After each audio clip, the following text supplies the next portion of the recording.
तो वो प्रहलाद केशव अत्रे जी का जो स्थान महाराष्ट्र में था, उसी प्रकार का स्थान आज विजय चोपड़ा जी का है।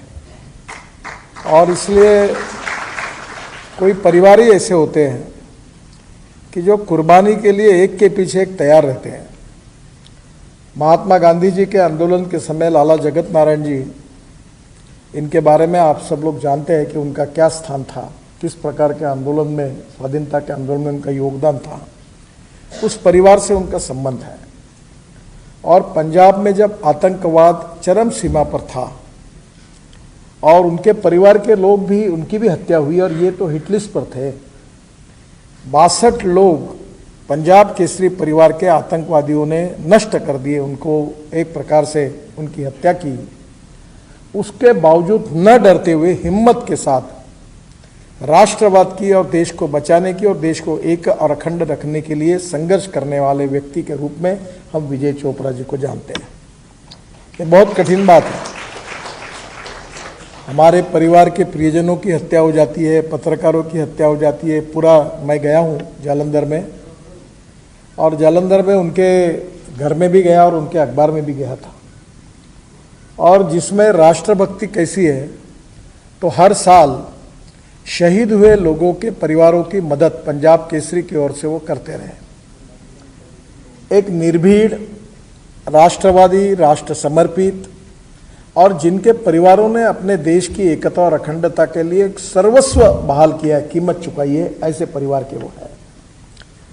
मैं नहीं समझता कि इतना त्याग और तपस्या और इतना कठोर राष्ट्रभक्त, पत्रकारिता के रूप में इतनी कुर्बानी देने वाला कोई परिवार और कोई पत्रकार हिंदुस्तान में अगर ये है, तो इससे ज़्यादा कोई हो ही नहीं सकता। इतना त्याग इनका है,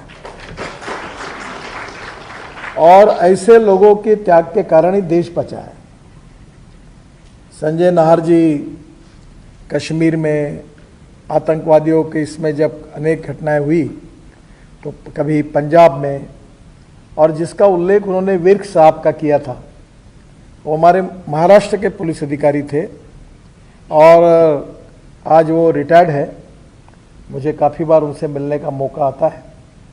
एक एक पंजाब के पुलिस अधिकारी ने उस समय किस प्रकार से काम किया और पंजाब को कैसे बचाया। अगर ये सब परिस्थिति में, उस स्थिति में अगर विजय चोपड़ा जी जैसे पत्रकार और हमारे रिबेरो साहब, मुंबई के पुलिस कमिश्नर थे, वो उस समय उनको भारत सरकार ने मांग की, रिबेरो साहब वहाँ आए, और रिबेरो साहब के बाद हमारे दूसरे पुलिस अधिकारी जो थे पंजाब के, उनका नाम विर्क के पहले कौन थे, रिबेरो साहब के साथ जो हमारे पंजाब में, मैं उनका नाम भूल रहा हूँ, गिल KPS गिल। और लगातार इतनी कठिनाइयाँ थी और आतंकवादियों ने इतनी हत्याएं की थी कि उस समय काम करना बहुत कठिन था। डर था, केवल विजय चोपड़ा जी को डर नहीं था, इनके पूरे परिवार को डर था। पर कोई परिवार डरा नहीं, डगमगाया नहीं, कोई बाहर जाने के लिए हिम्मत के साथ खड़े रहे। और ठीक है, जो होगा सो होगा, इस देश के लिए, देश की एकता के लिए, देश की अखंडता के लिए हम जान देने के लिए तैयार है, पर देश की एकता को बचा कर रहेंगे, ये स्पिरिट उनमें था। और इसलिए स्वाभाविक रूप से ऐसे, विशेष रूप से हमारे स्वाधीनता के आंदोलन में एक एक परिवार से 3-3, 4-4 लोग फांसी पे चले गए, उन्होंने देश के लिए बलिदान किया। हम स्वतंत्रवीर सावरकर जी के परिवार का इतिहास जब पढ़ते हैं, मैं जब माझी जन्मठेप ये किताब पढ़ रहा था, तो मेरे आंखों में आंसू थे कि देश के लिए कितना त्याग, कितने कष्ट उन्होंने सहन किए। और आज हम जैसे लोगों को देश के स्वाधीन भारत में नागरिक होकर जिस प्रकार से आज हम इस स्वाभिमान से रह रहे हैं, इसका कारण उन क्रांतिकारक और देशभक्तों ने देश के लिए जो जान दी, उसके कारण हम स्वाधीन हिंदुस्तान के नागरिक बने। और 47 में स्वाधीनता मिलने के बाद भी जो अनेक संकट आए, कभी कश्मीर पे आए, कभी पंजाब पे आए, आतंकवादियों के संकट आए, अनेक प्रकार निरपराध लोगों की हत्याएं हुई, अनेक प्रकार के प्रश्न और समस्या से देश जूझता रहा, पर अनेकता में एकता, यही हमारी विशेषता। हमारा राष्ट्र हमारे लिए सर्वोपरि है, ये भाव रखकर अलग भाषा अलग वेश, फिर भी हमारा एक देश। जात पंथ धर्म भाषा इसके सबसे ऊपर उठकर हमारे देश की स्वाधीनता को, हमारे देश की अखंडता को जिन लोगों के कारण आज हमको ये देखने के लिए मिलता है, उस मालिका में बहुत बड़ा श्रेय जिस परिवार को जाता है, जिस व्यक्ति को जाता है, उनमें से एक पंजाब केसरी के विजय चोपड़ा जी हैं। तो उनका त्याग, बलिदान, समर्पण, परिवार का समर्पण, छोटे छोटे ये पेपर बांटने वाले हॉकर्स तक की हत्या की गई, पत्रकारों की हत्या की। आप समझ लो 62 लोगों की हत्या होने के बाद भी न डरते हुए संकल्प करके ये पूरा अभियान राष्ट्रभक्ति का उन्होंने चलाया, कोई चिंता नहीं की, उल्टा ये कहा जो होगा सो होगा। तो मैं आपको यही कहना चाहता हूँ कि ऐसे बहुत ही महान पत्रकार, और पत्रकारी वह भी ऐसी नहीं है कि किस प्रकार से पत्रकारिता, निर्भीड पत्रकारिता, लोकतंत्र का चौथा स्तंभ पत्रकारिता है। और इस भाव में रखकर कभी किसी की चिंता न करते हुए अपने विचार प्रखरता के साथ लोगों के सामने रखना, जो समाज के हित में है, देश में हित में, वही रखना, उसके साथ कोई कॉम्प्रोमाइज़ नहीं करना, ये निर्भीड़ता के प्रतीक वो है। मैं इसलिए ये सब बातें कह सकता हूँ कि मैं जब बीजेपी का अध्यक्ष होने के बाद यहाँ आया और जब मुझे अनेक राज्यों के दौरे करने पड़े, अनेक लोगों से मिलना पड़ा, पंजाब में अनेक बार जाने का मौका आया, तब वहाँ एक एक व्यक्ति और उसके कर्तृत्व और नेतृत्व की बात हुई। जब समाज में उसका मैंने जो प्रभाव देखा, उसके आधार पर मैं आपको ये बात बता रहा हूँ। और इसलिए महाराष्ट्र का इतिहास क्रांतिकारों का इतिहास है, समाज सुधारकों का इतिहास है।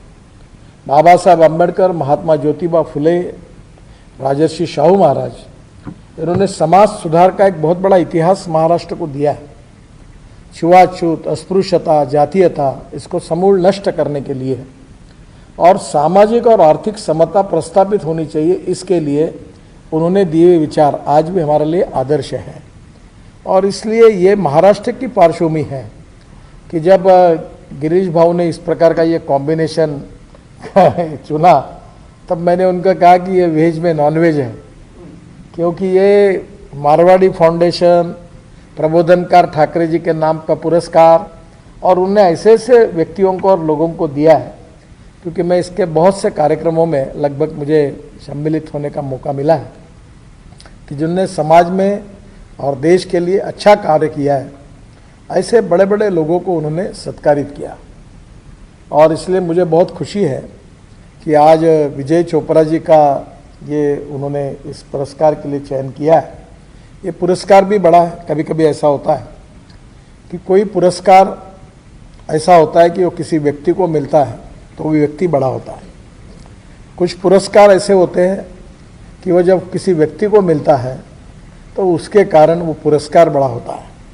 ये ऐसा है कि यहाँ व्यक्ति भी बड़ा है और पुरस्कार भी बड़ा है, दोनों एक दूसरे को बड़ा किया। और मुझे बहुत खुशी है कि विजय चोपड़ा जी का ये हमने सत्कार किया है।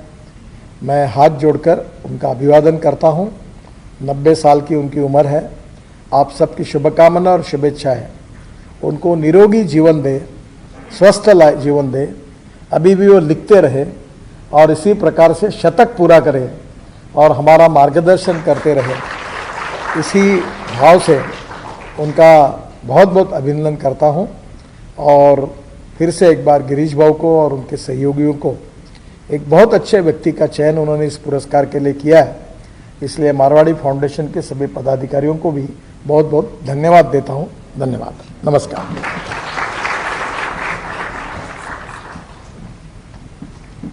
बहुत बहुत धन्यवाद।